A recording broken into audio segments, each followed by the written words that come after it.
Iminungkahi ng DSWD na dagdagan ng ayuda na natatanggap ng mga miyembro ng Pantawid Pamilyang Pilipino Program of 4Ps para masuportahan ng tama at sapat na nutrisyon at mapalakas ang kalusugan ng mga bata sa bansa.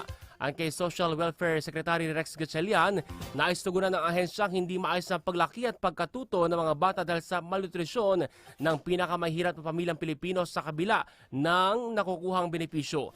Paliwanag ng kalihim na nakapako lamang sa 700 pesos ang nakalaang benepisyo para sa lahat ng mga anak, hindi rin nabibigyan ng insentibo mga buntis sa nakarehistro sa mga health center, pagkasailalim sa prenatal o kaya naman sa postnatal care o pagbabakuna ng mga bata.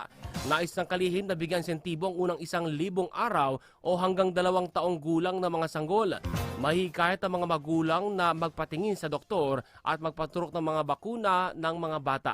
Inatasan po ni Pangulong Ferdinand Marcos Jr. ang DSWD na makipag-ugnayan sa National Economic Development Authority at Philippine Statistics Authority para pag-aralan ang naturang plano.